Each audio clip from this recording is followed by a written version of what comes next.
thanks everyone for coming. I think we should get the session started because it's a little after 8 o'clock, and I think we have a hard stop at 9:30. So with that in mind, thank you all for coming. Obviously, you have a lot of other things you could be doing on 8 o'clock on a Saturday morning, like getting lots of coffee. So we really appreciate that you've come to our session. My name is Pete Tashman. I've co-organized this session with Leo Vogel, Judith Walls, and Amanda Williams. I'd actually like to thank Leo and Judith for really spearheading the effort to bring us all together today. So thanks, guys. They did most of the work. I'm just up here really as a figurehead more than everything. So with that being said, I'm willing to bet that folks are here for one or more of a few reasons. You're probably here because you're concerned about things like climate change and other planetary boundaries that we're pushing through, and you know that they're going to have tremendous effects on businesses, on society, on the business-society relationship. And you probably know that the management discipline really hasn't done a whole lot on these topics. And you probably understand that moving forward, these topics are likely to become really, really important in the future if the forecast for what's coming in terms of ecological disruption, I should say, disruption, not destruction, prove accurate. So here we are. Hopefully we have a chance at this PDW to have some good discussions about power of nature and how it impacts firms, organizational resource dependence on nature, and related topics having to do with ecological change and ecological dynamics, how they affect businesses and the business and society relationship. Hopefully we generate some new insights. Hopefully we can even spark some new research partnerships, as tends to happen at interesting PDWs. In terms of the flow of the session, see if I can work the clicker. There we go. So I'm going to give a few additional remarks, and then we're going to turn it over to our panel, which consists of Pete, sorry to interrupt. Jorge Rivera, PJ Stephenson, Lucrezia Navia, and Ralph Haman. And then we'll have our small group discussions where each roundtable will be led by one of our discussants, where you guys will hopefully generate some interesting new ideas where you can report back to the group in the plenary session at the end. And then I'll have a quick wrap up at the end. Now, before that, I just want to make a couple other comments before turning it over to the panel about the state of affairs on research on these topics. So I think there are a few things that we know already. We know this is an incredibly complicated topic. It's difficult to study this topic within the silo of an organizational theory or one or two organizational theories. If you really think about firm impacts on nature, if you just open your eyes and take a look at what's going on in reality around us, you'll notice that there are myriad of direct and indirect effects. Some of them are bidirectional, some of them are nonlinear, a lot of them are spatially and temporally removed from the causes or effects. Try saying that 10 times fast. It's really difficult to say. I had to practice that about 50 times. But nonetheless, it's really complicated. And for that reason, it makes sense that research on this topic needs to be necessarily interdisciplinary. Any one subject having to do with how nature affects firms could involve multiple social and natural scientific disciplines at the exact same time. To just study these things in the context of institutional theory or institutional and resource dependence theory or something like that, you're really going to have a siloed view of the phenomena that you're trying to study. And for that reason, I think a lot of management scholars, not a lot, but some, are starting to advocate for taking a socio-ecological systems approach to studying the firm nature interaction or interrelationship. For folks who know what the SES or socio-ecological systems framework is, it's basically just a framework. It's not a theory, but it's a place where researchers who are part of different disciplines can come together and combine insights from their disciplines using complex systems theory framing to make sense of whatever the constructs or mechanisms are in their own theory or discipline-specific theories. As some of you probably know, it was convened by Nobel laureate Elinor Ostrom for the purpose of helping facilitate better research on firm nature interactions. And I think on that, we have at least a couple, maybe a few panelists today who have adopted this perspective, and they're going to talk about it a little bit. So I'll let them dive a little bit deeper into what that actually means for folks who aren't yet familiar with it. Not only that, but I think on our panel today, we have actually one bona fide natural scientist, I believe, who has published in the journal Science. So I think that speaks for itself. Last thing I want to say before turning it over to our panel is that there really seems to be, at least early research is showing, a nexus in between corporate sustainability, corporate social responsibility, behaviors, sustainable development outcomes, and how firms respond to ecological change. And it's likely because ecological change as an experience is really kind of a public experience. Nature doesn't just target individual firms or the resources of individual firms for good or bad. Rather, it targets geographically dispersed areas, right? That's how it works, which means that in responding to these forces, firms oftentimes either produce or consume public, ecological, or social goods. At least that's what a lot of early research is showing, which means that in this field, you'll find that these firm responses oftentimes have negative or positive sustainability, for lack of a better term, related implications. My own view is that this is a really important nexus in research to study, because moving forward, as ecological change becomes a sort of more consequential thing in our lives, we're going to see firms doing more pro and more anti-sustainability behaviors, and it's going to be important to understand how and why that's all happening. So, okay, I'm going to leave it there and turn it over to our first panelist. So maybe we can pull the slides back up for a sec. Who is Brooke Loneman, hailing from the Montana State University. So take it away, Brooke. Is that me? Oh. Hello. Yes, I am from Bozeman, Montana. Been speaking to quite a few people about the crazy natural disasters we've been having there. Seems like every summer we have something different. Yeah, so my research has increasingly adopted the social ecological systems lens. And what I would like to share is actually some thoughts that in a paper that I published with Jennifer Howard Grenville in Strategic Organization, bringing the biophysical to the fore. And what we did in that paper is really thought about what is, this PDW is very fitting, what is the power that firms have in relationship to nature? And the answer is none. If you look into the ecology theory, we have very, very well-developed frameworks, theories from that side on social ecological systems and how Earth functions. We have hard science that really shows that nature will operate according to its rules, and we don't have a say over that. And in fact, climate change is an example of humans attempting to, and organizations do what they want to do, versus nature, attempting to control it, and that not really working. So in terms of the power that firms have, nature has an inordinate power in relationship to organizing practices. And we need to start thinking about that. Organizations, when you think about adaptation theory, there's a lot of work that talks about co-evolution, and firms can shape their environments while they adapt to their environment. But that's not the case when we talk about nature.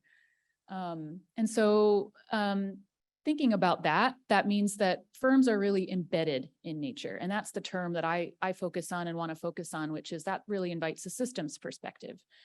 And organizations don't have power, but I think the silver lining here is they do have access to knowledge. And I think that adage, knowledge is power, is actually really useful in this context. There's a lot of knowledge out there in the scientific realm of lots of different disciplines. When I say scientific knowledge, ecological, but also many, many other kinds that help us tremendously understand how these systems work, and increase the more we can access that as management scholars and understand, we don't have to do all of that work as well. We can draw on that work that's been done and then inform our theorizing in that way. And so I was asked to come up with some research questions. It's on the next slide. Some ideas for research questions. And I am happy to share this slide with anybody who would like it, or the resources and references that I have in this area. So I thought about, there's two really perspectives that are useful when you're thinking about taking an embedded or social ecological systems lens. And one is adaptation and one is resilience. And so adaptation is changing existing business models, practices, whatever it may be, taking what's existing and adapting it to our environment. And something you can think about is, we already have quite a bit of work looking into this, but how can companies change their business models, their products, their services, their practices? And you can think about many different theoretical lenses that could fit that question, to create win-wins, to work within nature while also operating as a successful business. And then we can think about what's come to mind for me is how can organizations develop dynamic capabilities to continuously adapt? But the word that what's a little different about social ecological systems is that there are what we call nonlinear shifts in nature. We often see these as surprises. So dynamic capabilities to adapt within an SES invites a very different set of assumptions. And so that's great for us as management scholars. It means lots of opportunity for new theory, new research. And then again, with the nonlinear shifts, what's the role of scenario planning? So we know about scenario planning, but again, how do you engage in scenario planning in a context in which there are nonlinear shifts? And in natural systems, that's what it is. And then resilience, I put asterisks next to that because I think that's really where our research is going. That's where a lot of the promise is in terms of what's going to be really effective in businesses operating within natural systems and taking that embedded viewpoint. How do we redesign? This is the area for innovation. How do we redesign business models, products, systems, practices, et cetera, to work within natural systems, to take what science has told us about how nature works? The circularity comes to mind. That's one example that we all have heard about probably. But there's, again, lots of unknowns there. We were hoping, I don't think I know. Okay. So again, I come back to how can organizations leverage scientific knowledge? It is very promising, but again, I've done a search actually in part of my research, and something that I just haven't been able to find a lot of companies doing that. And then organizational ecosystems, and I'm out of time. So I have lots of resources on these frameworks, social ecological systems. The other two are planetary boundaries and ecosystem services. Great ways to kind of get your hands around empirically these kinds of complex systems. Thank you.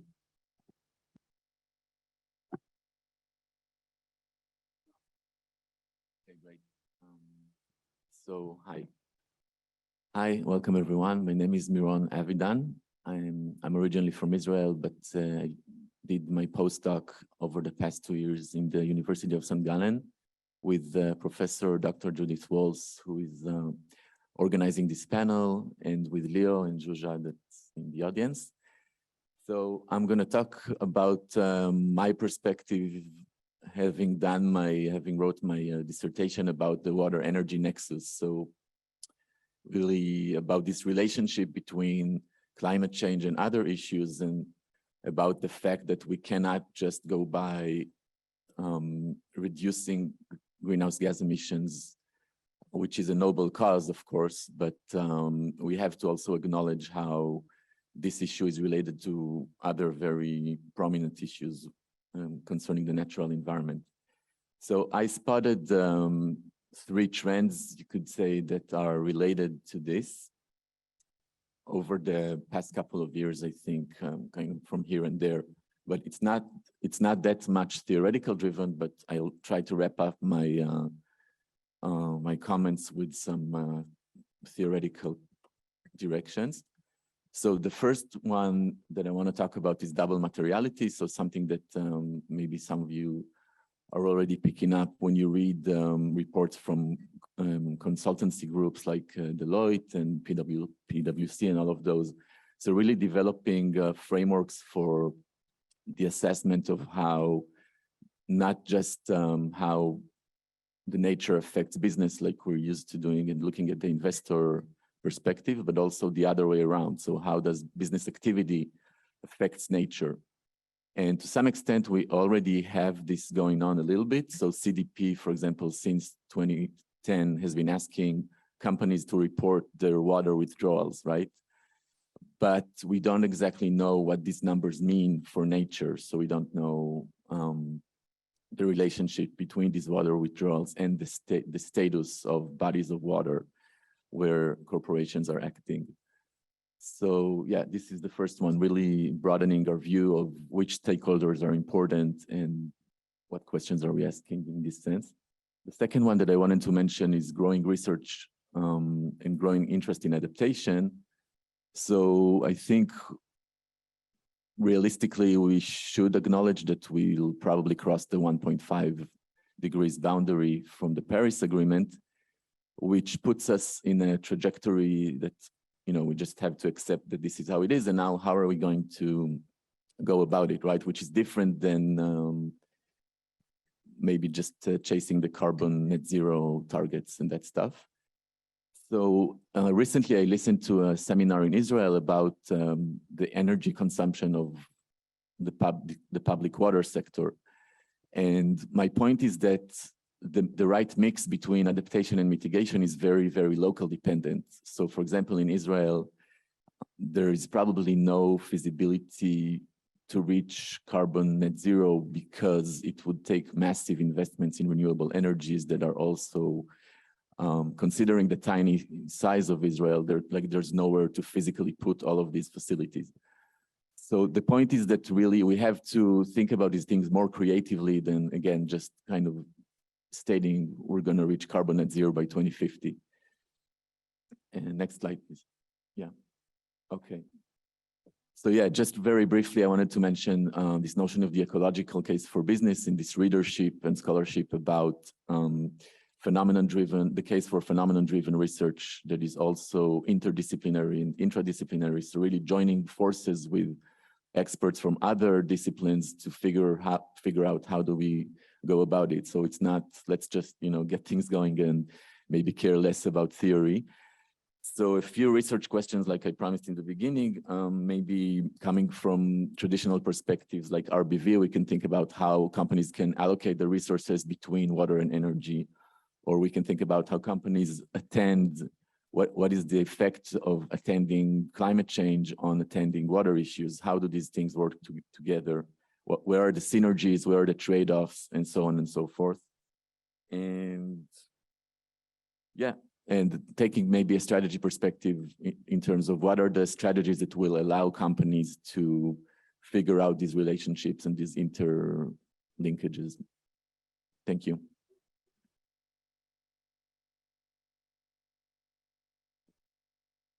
Have 5 minutes.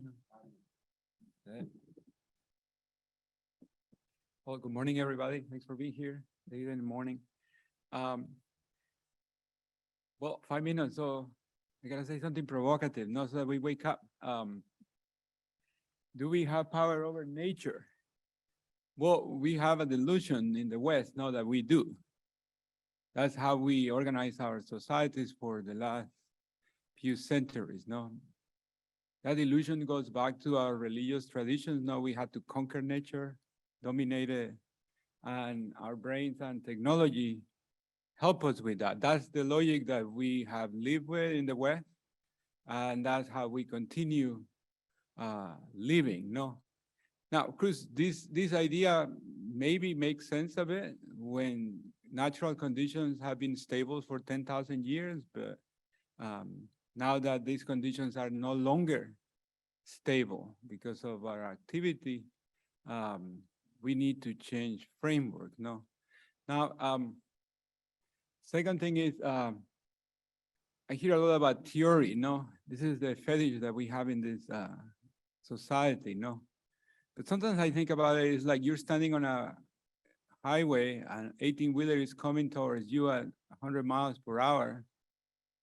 And we are together, and you said to me, we need to move because the 18-wheeler is coming toward us. And I said, well, why don't we develop a theory to see what happens if we move to the left or to the right? If we develop a theory contribution, then we decide what to do. I think the attitude of our community of scholars in management is very similar to that. Now, of course, that's not the attitude of other scientific communities, no, but that's kind of, it's like, I cannot, like, we have theories. The theories are in ecology, in engineering, in economics. We don't need another theory to take action. The 18-wheeler is getting close to us. And another theory contribution is not going to help us resolve this problem, adapt to it, or mitigate. So I think it's a little bit time for action. Now, Chris, I am an older scholar. I've been around for a long time, so I can say these things. But, you know, at some point, the theories, of course, are very useful, need to be tested, proven, and we need to come up with practical solutions. Even theoretical physicists would agree that this is something necessary. And unfortunately, we in this community keep being obsessed with this idea that we need to develop new theories. Talk to ecologists, they already have been thinking about this. You mentioned resilience. That theory was developed in the 1960s by biologists and ecologists, and there is very well understood how a society or a group operating in an open system needs to adapt to adversity. No, so they bring me to the two slides I have here. How long do I have? 1 minute. So this is Pete's work that he published in 2016 in SMJ. No, so one important message I want to leave besides the provocative part is that the adversity that comes from nature comes in multiple dimensions. No, so here's Pete's work. How companies, ski areas in this case, react to uncertainty in the amount of snow that they receive every year. As you can see, the slack that they increase the slack so that they can deal with the variability in the snow. No. Now, of course, this behavior in the form of expansion on snow making has a direct impact, a negative impact on the natural environment. If they operate in a more regulated context, like in California, they reduce these negative activities to create a slack. But my last point is, go to the next slide, please, is here. So what if you are paying attention to not variability, but to the actual intensity of the adversity generated by nature? Then your reaction is totally different. No, instead of increasing the slack so that you're prepared to deal with the variation, you observe an inverted U-shaped relationship. Now, this relationship means that early on, managers tend to ignore the adversity. They don't understand it, or they don't care, or they are arrogant like we are in the West. Later on, when it gets so intense, there is a quick reaction to try to cope with what we are experiencing, the intensity, no? But usually it's too late. The physical conditions make it too costly, too politically difficult, and you had to abandon, which is what we've seen in the ski areas. There used to be 890 ski areas in the US in the 1980s. There is about 400 now. So I'll stop there. Okay, next we have virtually PJ Stephenson.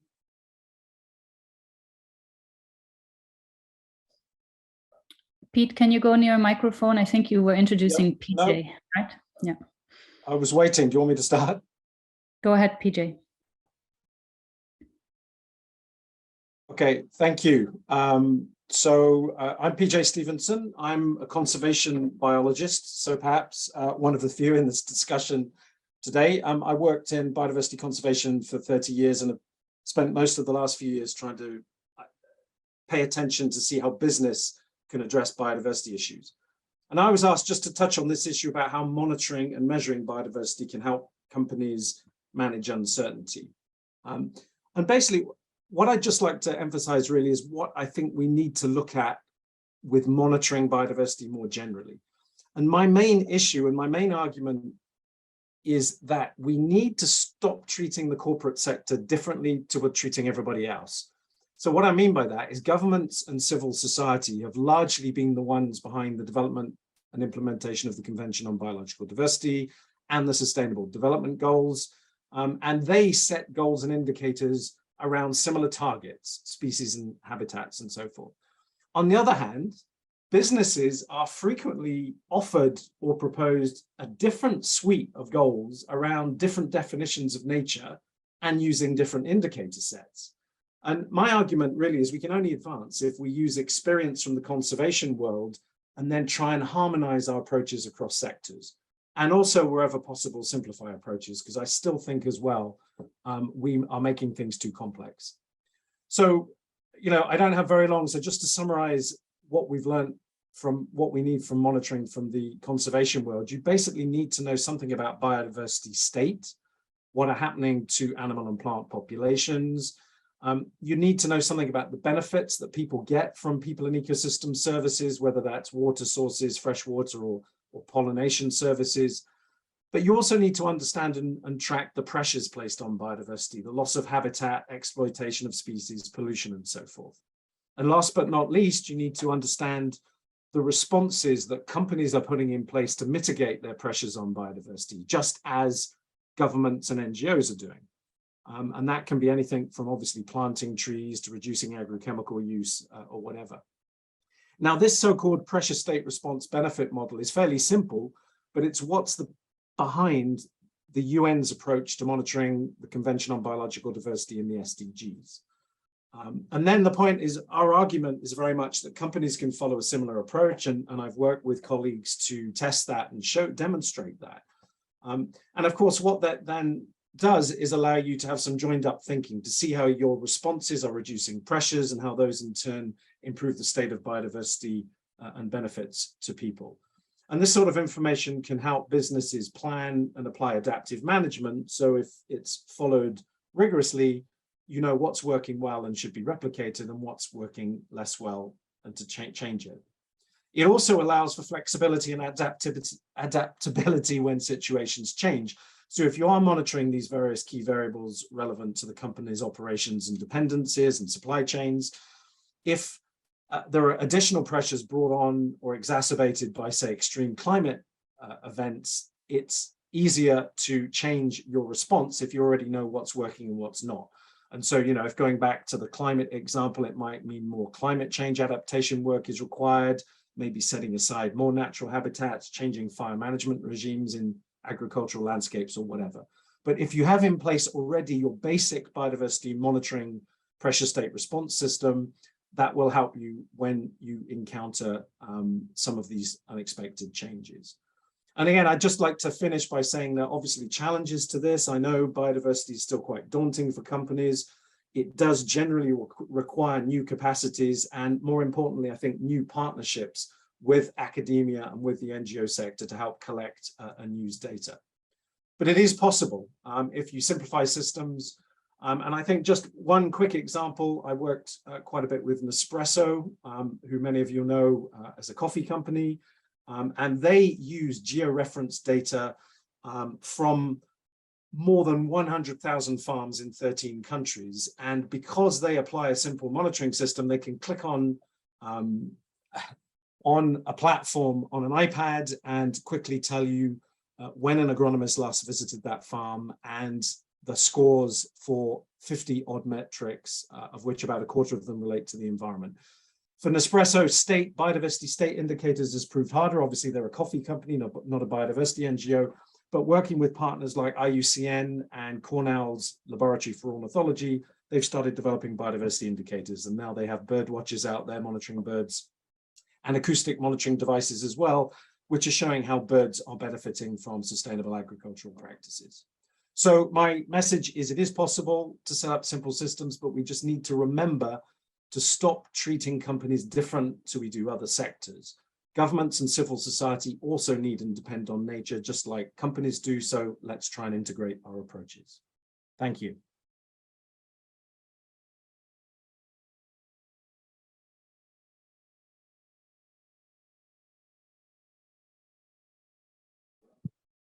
Yes, well, thank you so much for inviting me here. I'm gonna, well, somehow repeat some of the things that have been said. So at least you're all on the same page in that. I don't have the clicker. Yeah. And thank you. We'll go to the other slides. So it's asked to reflect a little bit on the evolution of the power dynamics. And I was thinking that obviously from the ancient Greek philosophers, they had a completely different perspective of nature, where humans could only act within the boundaries of nature and were very limited, and nature was always a priority and extended to the level of gods. And that was the idea that the Greeks had of the good measure. And now modern philosophers are bringing forward the idea that we exceeded this good measure and that now we have the power, we have transformed nature, and we have like some powers to dominate that. And they mentioned certain examples, and I put some pictures there of examples of allegedly like ways in which we are controlling nature. And the first one refers to the solar radiation management, so reflecting the radiation to cool the earth. The second one is direct air carbon capture, so filtering the CO2 out of the air. The third one is afforestation, which is also a way in which we are altering the ecosystem to capture CO2. And the third one is ocean alkalinization, in which we are trying to counteract the ocean acidification that is happening. So this is giving us sort of the idea that we have control over nature, because we can do all these technological things and we can change certain aspects of nature. But as I assume now all of you know, after hearing the other panelists, this is really an illusion. And I want to build on like what also Brooks mentioned. The illusion comes from the fact, and there is a very subtle but clear difference between the variables and the relationship in a system. So what we have the power to do through all these technologies that I use as an example is to alter one variable of a system, right? We can reduce or increase the level of CO2. We can reduce or increase the level of acidification in the planet. But what we cannot do is control or change the relationships that are within the different variables of the system. So inevitably, what's going to happen is that when we alter this one dimension, we have so many externalities that happen and that are completely out of our control. And in many cases, we are not even able to understand them or predict them a priori, not even like natural scientists. And that's where we are really showing our vulnerability. So, and obviously, you can understand that this creates an escalation that can grow exponentially, because you change one variable and then 4 other variables change automatically. And then you try to change those variables that just changed and other 8 change. So it's obviously growing exponentially, and we are just at the beginning of that, but we can clearly see the consequences of that, of these tensions. And those tensions are even within ecological dimensions. So for instance, I can mention the case of afforestation or reforestation for the purpose of capturing CO2. This is going against biodiversity, because the type of forests that capture more CO2 are monoculture, where you plant a bunch of those trees that are really good at capturing CO2, and is going against biodiversity. And we're seeing that when forests are considered carbon sinks, all the other ecosystem services that forests have reduced automatically. But there are also tensions within social and ecological system.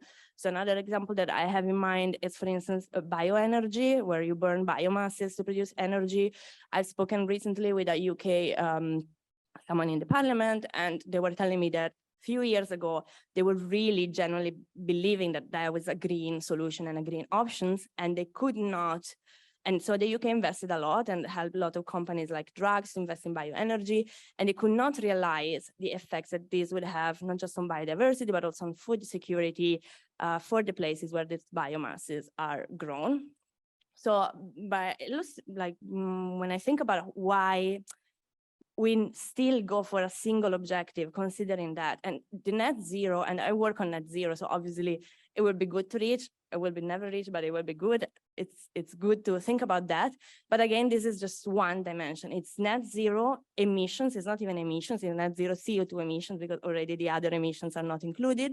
But it's still a single objective. And what we are doing is that in the run for reaching this net zero and just put everything on reducing the CO2, on capturing the CO2, we're going to screw up on biodiversity. We're going to screw up on other social goals. And then in like 15 years, we're going to be like, okay, now the emergency is not anymore the CO2. Now the next emergency is biodiversity. And we continue like that. So I'm very scared of a single objective. I understand the marketing perspective. I understand the policymakers' perspective and having a single, clear, cool, named objective like net zero that everyone is happy about. But obviously, this is dangerous. And when I think about the reasons for that, I think that this is like basically based on the ignorance that we have about those relationships. As people, individuals that are really embedded, they fear nature because they understand those relationships. And therefore, our role as researchers is really to try to shed light on this relationship, to make sure that we work with natural scientists to really illustrate what are the link between the social and the ecological systems. So thank you.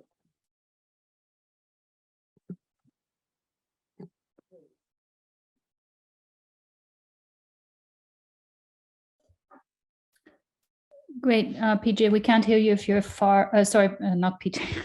Go ahead, Pete. Ralph, you're up. Yeah, go ahead, Ralph. Yeah, thank you.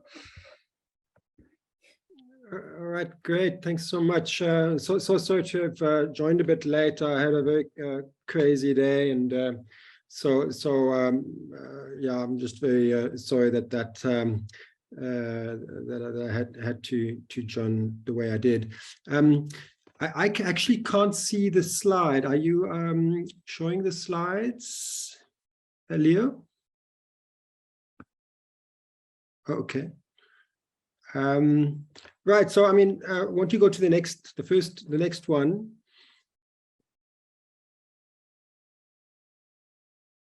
So I just want to speak to this question that was, you know, in some of the correspondence that we had. And I was really intrigued by it, right? So I'm really grateful to have had an opportunity to think about this. And I, you know, I've still been thinking a little bit more about this since I actually, you know, sent in this slide to Leo and the team and Pete. And so I even thought, wow, I'm not even so sure whether the stuff I put on the slide is still exactly the way I think about this, but I will, you know, give a quick overview anyway, and see. I just want to give that as a kind of a disclaimer to you know, kind of highlight that this input is very much, you know, kind of thoughts that are still being developed. Let's put it that way. So I wanna push back a little bit on this idea that nature is a stakeholder with power. I'm not saying nature cannot be a stakeholder, because we do have, you know, more than human stakeholders that perhaps can be, where there can be guardians that speak on its behalf. But I'm particularly unsure about this idea of power being kind of an attribute or a capacity of nature as stakeholder, right? So and I want to also say up front, I'm kind of working on the premise of our predominant ontology in our, you know, let's say Northern or Western, or what do you want to call it, Euro-American kind of context. Nature has no social agency, which would be a prerequisite for power. So even though we have these very interesting examples where you have, for example, a river in New Zealand that has gained legal rights as and a right to personhood, so to speak, as a kind of a judicial standing, you nevertheless you need some or other guardians or representatives or custodians that speak on behalf of that natural entity, you know, whether it's a river or perhaps a mountain or things like that. So it always does come back to people and organizations. I'm not saying, though, that, of course, that power is not relevant there. What I want to basically suggest that from that premise, that that I think it's problematic to say that nature is a stakeholder with power, I want to suggest that there's three questions. Of course, there's a lot more, but three questions that came up from me that I think are, worthwhile considering. So the first one is, how do we, recognizing that this is an ontological difference between, let's say, the rest and the rest, how do we expand our thinking and perhaps our legal institutions, legal and otherwise, to respect or interact with or to have a dialogue with indigenous knowledge systems where in fact nature does have agency, where where perhaps a river can speak for itself. It's just very difficult for, I'm going to speak for myself, someone like me who has been brought up in a kind of a Western context, to get my head around that, right? So if somebody says, well, yes, the river says this or that, I'm like, really? Is that perhaps not, you're imagining things? But for perhaps that indigenous person or that community, it's a real thing. I'm not sure how we can grapple with that, because our, kind of a, as far, in our predominant ontology, that there's no real kind of allowance for that kind of thing. So I think there's this dialogue between ontologies that could be really important and interesting.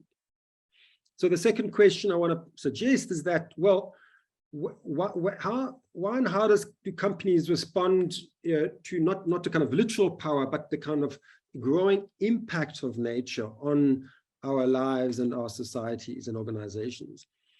So I think obviously it's, the first point would be that when powerful stakeholders represent the interests of nature, and so I think Pete Tashman's article is, of course, really interesting there, and also the York et al. Piece that Pete does refer to quite a lot.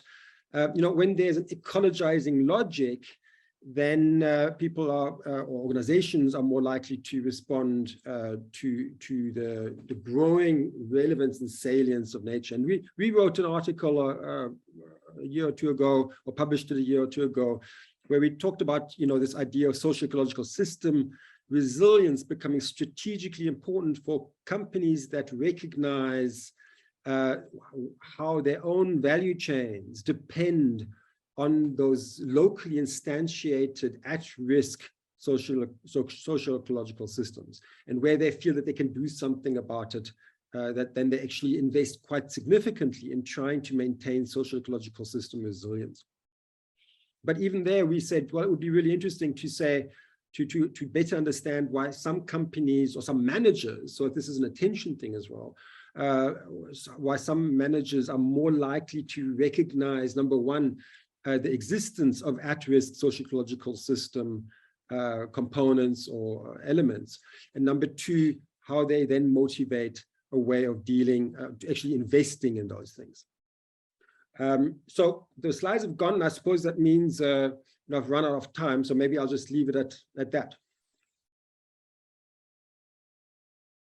Thanks, Ralph.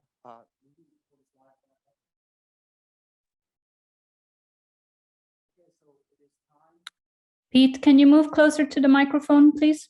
It's time for our small group discussion. So we're going to sort into roundtables, both online, but also in person here. So I think each of our discussants will host a table. So in terms of topics, each table has a topic that has to do with either theory.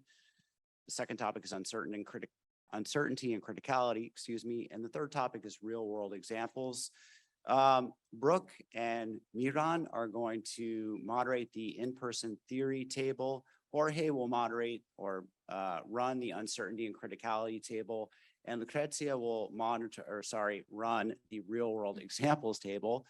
In the virtual breakout rooms, Judith will take theory, Amanda and PJ will take uncertainty and criticality, and Ralph and Leo will take real world examples. So I invite our discussants to find a table or join a breakout room. And folks, just find the table that you'd like to join. And I think we're running a little bit over in terms of time. So I think we can take about 25 minutes or so for the discussion. I'll let you know when those 25 minutes are up, and then we'll have probably a shortened plenary session as well, where everyone will report back. So good discussing. I will now open the breakout rooms. So every virtual participant can now join the session. You should be able to press the breakout room button on the bottom of the slide of the Zoom chat or the Zoom.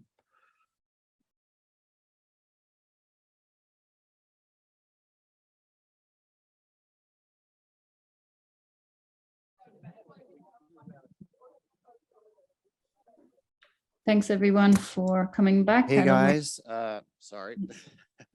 Our time Great. is up. Well, I could use one of these in the classroom. This is really effective. Our time is up, unfortunately. Sorry, we had to cut a little bit short, started a little bit late. We talked a little bit too much, maybe. It sounds like you guys had some really interesting conversations. We're gonna have an abbreviated plenary because I think we have a hard stop at 8:30. So I'm just gonna turn it over to the groups right now to take a few minutes to tell us what you thought were the most important parts of your conversation. So for the in-person section, Brooke, why don't you start it off and tell us about theory discussions you had?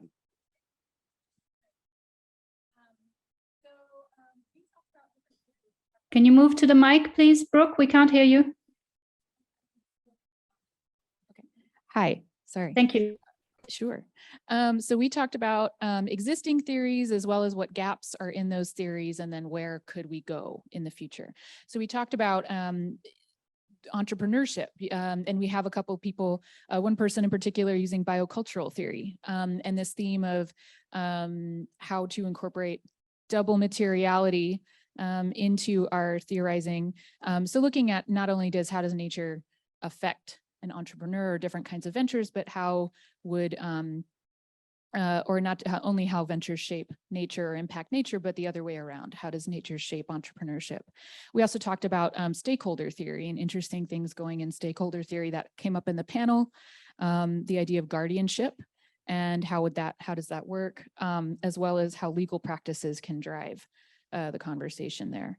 And then we talked about maybe we need to yes, change our assumptions and bring in different theories, but we might need to be disrupting existing theories more than we are. So we could take an attention-based view or a resource-based view or institutional theory view. And that might push us forward a little bit, but maybe we need to more significantly disrupt those existing theories as well. And so that it was brought up that a lot of these socially based theories prioritize humans, which is exactly what we're trying to get away from. Nature is by nature non-hierarchical, and so we need to have theories that allow us to conceptually and empirically unpack that. And then in terms of gaps, that's a gap. We also talked about how can we look at nature as a constraint, so we can't escape this human point of view. We are human. And but we could look at transformation. How could companies transform maybe through marketing consumer behavior, changing consumer behavior, maybe internally in organizations. And then also we have this tendency to look at focal organizations, one organization at a time. And working with scientists was also brought up. How can we work with scientists, learn from them, do collaborative research? Okay, I'm out of time.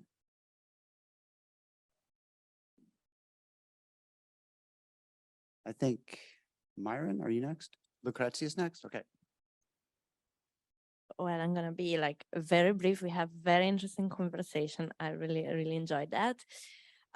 We were thinking first about the examples because that's what the topic, so the real world examples. And we were trying to reflect on how even certain phenomena that we don't realize comes from our action or trigger new responses from the ecological systems are actually instead part of these systemic relationships. So for instance, we were discussing COVID and how this is also like a consequences of certain actions that we have made and the practices that we are making in the planet. We were also referring to the case of digitalization, which now seems to be a good sustainable solution, but in reality, if one had the knowledge to understand the effects of that, one could see how this is actually harmful in many ways for the environment as well.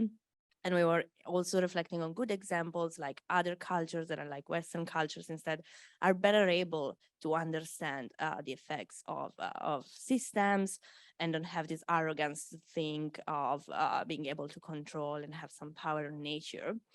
And then what we basically then we're reflecting on is about how limited is our brain into understanding these systems relationship. So probably it's really like a cognitive challenge, and that's why we prefer to go for the single aspect. And again, like we were reflecting on our role as educators, but also as researchers on really shedding light and making sure that decision makers are aware of this relationship and do not misunderstand them. Thanks, Lucrezia. Okay, Jorge, I think you're up. Well, our group was on criticality, so we have a lot of critical ideas. No, we talk about different things, but I think one thing we talk at the beginning is what Ralph was talking about, stakeholder theory. Well, does it really matter that if nature is stakeholder or not? Well, for the people that do work in stakeholder theory, that's important, but really doesn't matter. Nature has influence over human. All you have to do is go out when there is a hurricane and stand in front of the wind. Nobody says, well, is there a stakeholder there that has power to translate the power of the wind so that I can stand in front of the wind? So I think that debate, and I follow it. Actually, I've been reading papers. Nadia has a paper that she published with Andy Griffith a few years ago. The problem there is a problem of the assumptions of the theory. Stakeholder has a fundamentally wrong assumption that we are apart from nature. We are not apart from nature. We are part of nature. That should be obvious. So that's the criticality part. Now then we transition towards talking about what research questions can be helpful for contributing to fix this problem. So echoing what some of you said, we need to take advantage of knowledge from other cultures or knowledge from local ecosystems that is developed by indigenous societies to respond to this. So that was one key thing. Second thing, I know I'm running out of time, is that there is a lot of research on paradox, no? For example, the conflict between short-term and long-term. Rationally, we focus on the long-term, we will make very different decisions that we will make if we had to show profit next quarter or run for election next year. The same person, any of us here who is pressured to show profits next quarter will make totally different decisions that if we had to report those results 5 years from now. That stream of research offers good opportunities to contribute to the problems we are facing. No, we had this conflict between short-term goals and long-term results that lead us to the problems of, like climate change and the things that destruction of the environment also.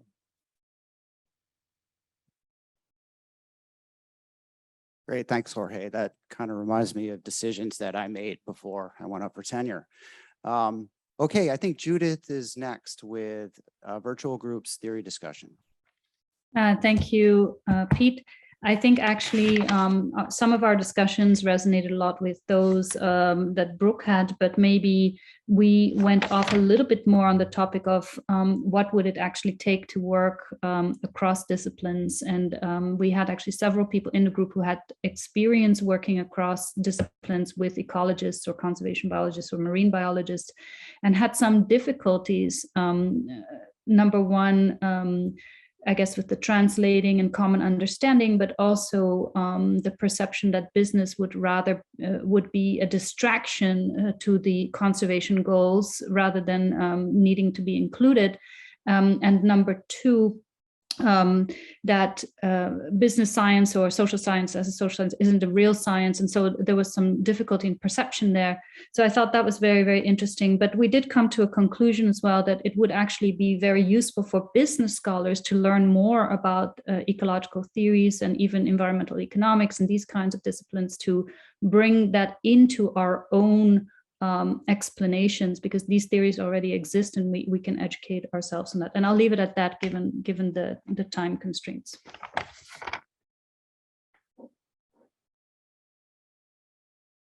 Wow.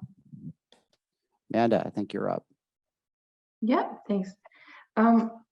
We spent a lot of time talking about uncertainty in our room and what different companies are doing to manage uncertainty or starting to think about it. So yeah, we spent a lot of time sharing best practice examples, but yet being critical of these examples. So I think our kind of conclusion is we see businesses are starting to think about the topics, but maybe we're still falling short of some concrete actions that are happening. We also talked about academia and how we can make more space to be active. And we talked about the difference between sort of pure theoretical research and how can we move to more applied research within the management field. Yeah, and we also discussed how can companies set boundaries on where they should be concerned with their biodiversity impacts or you know, the reciprocal nature of that. I think that sums it up for us. Great, thank you. And I think Leo, you're gonna finish this off. Yeah, so we talked about real world examples, and I think one topic that often came up was agriculture, and especially in the cocoa and wine industry. And we talked about how this is changing, and for example, how in the cocoa industry, how the soil zone moves southwards, and business, especially large business, getting under pressure to deal with power relationships. Yeah, maybe Ralph, do you have something to add? Well, just very quickly, building on what Leo said, you know, I think we just want to highlight the role of inequality as a growing concern that is entwined with climate change and environmental change and environmental disruption, right? So we found that, for example, in Alan's research on wine farms, some of these wine farmers actually were making use of environmental disruption to kind of profile themselves and to demand higher prices from customers. Now, that's a very different story if you are a, you know, kind of a quasi-subsistence farmer in Côte d'Ivoire that, you know, Leo is looking at. And so I think one of the key things perhaps that we just want to share from our group is that we need to connect our growing interest in the role of nature to our, also in management, growing concern around inequality. Great, thank you. I think we are out of time, everyone. I just want to thank everyone again for coming this morning. I know it's really early, and I want to thank Leo and Judith again for putting this whole thing together and bringing us together. And thank you. I hope, yeah, go ahead. And thank you for being our representative and co-host. My pleasure. I want to say that I learned a lot from the panelists and just from eavesdropping on everyone's discussion. And I hope that folks keep in touch. I put together an email list to the people who are in person today, and I'll send that out when I have a chance to compile it on my keyboard. And hopefully we'll collect the folks that are online as well, and maybe some seeds of new research partnerships have been planted today. So with that, let's wrap things up. And thanks again for coming. Okay. Thank you. Thank you.